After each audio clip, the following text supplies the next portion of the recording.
Aos amados irmãos que assistem esse vídeo, a graça e a paz do Eterno e de nosso Senhor Jesus Cristo esteja presente na sua vida, esteja presente também na vida de sua família. Vamos continuar nosso estudo da segunda carta de Paulo aos Tessalonicenses e hoje o capítulo 2. Eu não vou ficar falando o capítulo 2 o vídeo todo, tá bom? Vamos aqui um estudo específico, vamos ver versículo por versículo e compreender o que a Bíblia está dizendo. Vamos junto? Versículo 1. Ora, irmãos, rogamo-vos pela vinda de nosso Senhor Jesus Cristo e pela nossa reunião com Ele. Isso aqui é interessante. Precisamos também rogar por que Jesus volte, né? Continuar pregando, levando o Evangelho. 2. Que não vos movais facilmente do vosso entendimento, nem vos perturbeis, quer por espírito, quer por palavra, quer por epístola. Epístola é carta, tá bom? Como de nós, como se o dia de Cristo estivesse já perto. Paulo está mostrando algo interessante. Qualquer coisa que acontece hoje no mundo, Jesus está voltando, o Trump vem, Jesus está voltando, o Trump ganha, Jesus está voltando, guerra em Israel, Jesus está voltando. Calma. É isso que Paulo está dizendo. Calma. Analise as profecias. Tem certas coisas para acontecer. Calma. E eu já ouvi falar de pessoas aí que já marcaram a volta de Jesus. Alguns profetas e profetisas aí marcaram a volta de Jesus 3, 4 vezes no passado. Ainda tem gente que segue esse tipo de gente, é impressionante. Né? Versículo 3. Ninguém de maneira nenhuma vos engane. Olha só, esse aqui é o mesmo conceito de Jesus Cristo em Mateus 24. Cuidado para que não sejais enganado. Cuidado para que ninguém vos engane. Cuidado, porque não será assim como a volta de Jesus. Não será assim sem que antes venha a apostasia e se manifeste o homem do pecado, o filho da perdição. Isso aqui é importante. Jesus não pode voltar se a apostasia não vier. Ah, tem muita apostasia hoje. Meu irmão, ainda falta muita coisa para acontecer. Muita coisa. Essa apostasia aqui é que as pessoas apelidam de anticristo.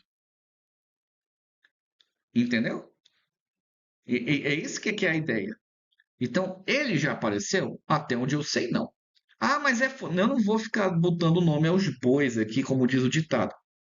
Quando aparecer, tiver todas as características bíblicas, encaixou tudo, é ele.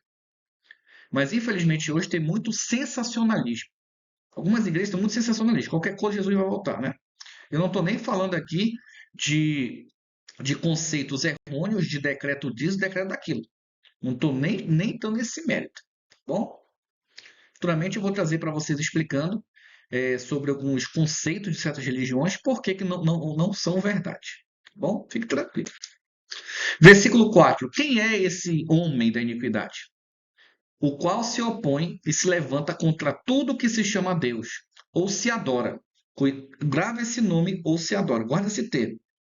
De sorte que se assentará como Deus no templo de Deus, querendo parecer Deus. Hoje em dia, eu não tenho nada contra seu pensamento, sua ideologia, fique tranquilo. Mas a Bíblia nunca defendeu o termo Trindade. A Bíblia nunca chamou Espírito Santo de Deus. A Bíblia nunca disse, pelo menos no original, chamando Jesus de Deus.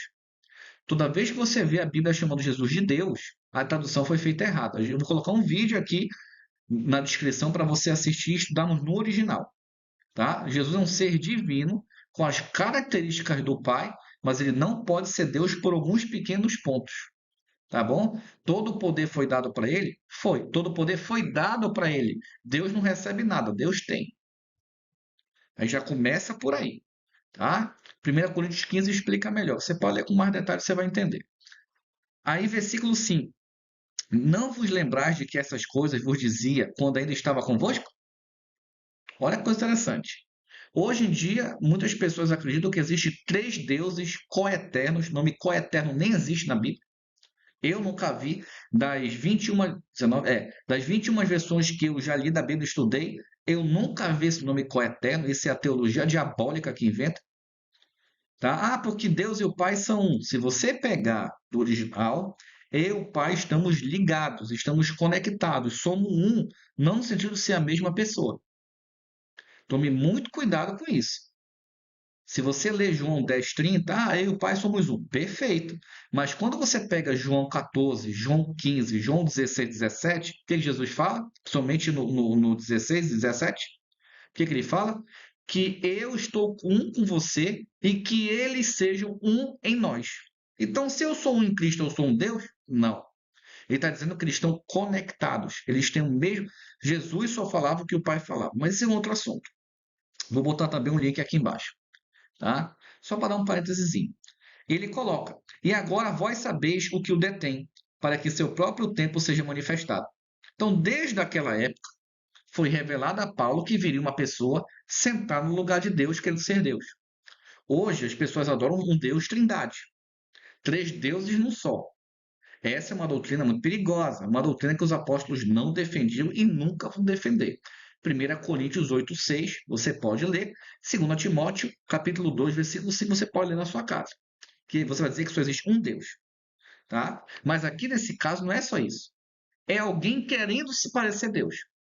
Cuidado, cuidado com isso. Tá? Tem muitas pessoas hoje que se acham, né? Vê aqueles vídeos, uma pessoa que se diz ungida de Deus. Agora não, Jesus, eu falo depois. Gente, por favor, né? Por favor, tome muito cuidado com isso. Versículo 7. Porque já o mistério da injustiça opera, porque há um que agora o retém, até que do meio seja tirado. Quem está dizendo isso? Está dizendo que naquela época já se começava a operar a injustiça. Na época de Paulo. Coloca aí uns 50, 70 depois de Cristo. Uns 30 depois de Cristo, esse período aí. Imagine hoje, né? E então será revelado o iníquo, a quem o Senhor, se aqui é Cristo, desfará pelo sopro da sua boca e aniquilará pelo resplendor da sua vinda. Então, o que é isso? Toda uma pessoa que vai defender o que é errado, o que não é bíblico, que vai ser um líder, que vai tomar a frente, ele vai fazer isso. Olha o que diz o versículo 9. E a esse, cuja vinda é segundo a eficácia de Satanás, com todo o poder e sinais e prodígios de mentira. Hoje você vê espírito imundo ser, como é que eu posso dizer, exorcizado? Cuidado, pode não ser Deus que está ali, pode ser Satanás. Você vê esses milagres, pode ser Satanás. Pode ser. Por que eu falo isso? Porque as pessoas não estão seguindo a Bíblia. Como é que o seu líder diz que a Torá toda foi abolida? Se a Bíblia manda guardar a Torá. A pessoa não sabe. Mas Paulo fala da lei do pecado, então a lei é o pecado. Não, aquilo ali é outra história que as pessoas tiram de contexto. O sábado foi abolido porque Paulo diz que não devemos julgar os outros. A Bíblia diz que eu não devo julgar os outros pelo dia de guarda. Ela não diz que o sábado foi abolido. A pessoa lê uma coisa e fala outra, chamando a Bíblia de mentiroso. É esse tipo de coisa que Satanás está atuando. Mesmo a pessoa sendo sincera com Deus, não percebeu. Então nós temos que pregar o que está escrito. Só isso. Tá? E também das outras partes da Torá. Deu um exemplo do sábado aqui, mas tem outras partes também. Né? Interessante. Na hora de pedir o dízimo, a Torá vale. É interessante isso, né? Muito interessante. Versículo 10. E com todo o engano da injustiça para os que perecem, porque não receberam o amor da verdade para se salvar. Isso é interessante. Tem muita gente que está em igreja hoje, com o Bíblia do Graça, cantando, louvando, fazendo parte de banda, que está na injustiça. Mas por quê? Porque o seu líder prega errado. O seu líder ele ensina errado. É por isso, irmãos. E olha o que diz o 11. E por isso Deus enviará a operação do erro, para que acreditem na mentira, para que creiam na mentira. Olha que coisa pesada. A pessoa está tão embriagada, como diz Apocalipse, com o vinho de Babilônia, com a religiosidade, com aquilo que ela acha que é certo, com aquilo que ela pensa que o pastor prega a verdade, ela está tão na injustiça. Isso aqui é para cristãos que estão dentro da igreja, achando que estão salvos, achando que estão servindo a Deus. A Bíblia não foi escrita para ímpio. Muita atenção nisso aqui. Mais uma vez eu falo. Aí o 12 vai explicar. Para que sejam julgados todos os que não creram a verdade, antes tiveram prazer na iniquidade. Uma pessoa que comete iniquidade é uma pessoa que tem uma vida em pecado. Ah, mas eu vou para a igreja. Você não obedece? A Bíblia diz, 1 João capítulo 3, versículo 4, que quando você desobedece a Torá, você está em pecado. Você não escutou errado. A transgressão da Torá é o pecado. Por que Adão e Eva foram expulsos do paraíso? Desobedeceram uma ordem de Deus. Então você está em pecado quando desobedece a ordem de Deus. As pessoas pregam, a Torá foi abolida, a lei foi abolida, toda a lei foi abolida, sábado foi abolido. E agora? É difícil, é muito complicado. Uma parte da Torá foi abolida. E você pode ler Hebreus capítulo 8, 9 e 10. A lei cerimonial de sacrifício de animais para purificação de pecado foi abolida. Aquela de fazer um bolo, um efa de farinha de trigo para purificação, para perdoar pecados, foi abolido. O do bode Azazel, que futuramente vou trazer para o canal para vocês o que é o bode Azazel, que são esses dois bodes, foi abolido. Entendeu? Então tem muitas coisas que muita igreja faz aí que eles estão voltando, por exemplo, assim, aquelas campanhas. Ah, 7 dias para quebrar o muro de Jericó. Pelo amor de Deus, irmão. Pelo amor de Deus. Que isso? Vamos fazer uma campanha aqui para Deus tirar a dívida. Você tem que administrar seu dinheiro e não gastar mais do que tem. Então, essas pequenas. Eu não estou falando das coisas mais leves. Não estou entrando em assunto grave aqui. Como eu já falei nas exemplos anteriores. Você cai num negócio desse, você está em trevas. Deus não é agindo a lâmpada mágica. Ah, mas Deus é pai.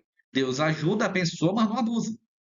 Por exemplo, no caso, se uma pessoa está desempregada, Deus abre a porta, me dê o pão de cada dia. Deus ajuda. Mas você tem que correr atrás. Você não pode ficar sentado. Entende? É esse tipo de coisa. Então, Deus ajuda em muitas coisas, ajuda, mas só que tem certos limites. Que, infelizmente, pessoas como você, sincera com Deus, que ama a Deus de verdade, eu sei disso. Existem pessoas que não conhecem a verdade, mas são totalmente sinceras com o nosso Deus e amam a Jesus Cristo. Eu sei. Então, para você que está ouvindo isso, por favor, irmão, estude mais a Bíblia. A- Entendeu? Estude mais, pesquise mais. Tem alguma dúvida? Escreva no comentário. Eu posso te ajudar a tirar a tua dúvida. Não tem nenhum problema. Tá bom? Eu posso. Eu sou professor. Então, eu gosto de ensinar. Versículo 13. Mas devemos sempre dar graças a Deus por vós, irmãos amados do Senhor, por vos ter Deus elegido desde o princípio para a salvação, em santificação do Espírito e fé da verdade. Interessante isso aqui. Princípio para a salvação, em santificação do Espírito. Você tem que santificar. Como é que eu me santifico? Pedindo o Espírito Santo. Jesus pede para pedir para Deus o Espírito Santo. E fé de verdade, ou da verdade. Você tem que crer o que está escrito. 14. Para o que pelo nosso evangelho vos chamou, para alcançardes a glória de nosso Senhor Jesus Cristo. Bonito isso aqui. 15. Então, irmãos, estáis firmes e retende as tradições que foram ensinadas, seja por palavra, seja por epístola nossa. O que Paulo está dizendo? Essa palavra tradição seria mais ou menos os ensinamentos. Depende muito da tradução. Tradução é uma coisa complicada, né? Seja firme e guarde tudo que eu vos ensinei. Guarde todas as lições. Guarde todas as aulas que eu dei. Tá? Então tome muito cuidado com essas traduções. Jesus combatia a tradição. Tome muito cuidado, tá? Com essas traduções aí. Muito interessante. Por isso que ele coloca palavra e epístola. Quando você vai ler a carta de Paulo, você não vê nenhuma tradição. Você vê ensinamentos, né? Repreensões. Olha, aqui vocês estão acertando. Isso é muito bom. Agora, para encerrarmos nosso estudo de hoje, versículos 16 e 17, dizem assim: E o próprio nosso Senhor Jesus Cristo e nosso Deus e Pai, que nos amou e em graça nos deu uma eterna consolação e boa esperança. Mais uma vez, Paulo não chama Jesus de Deus.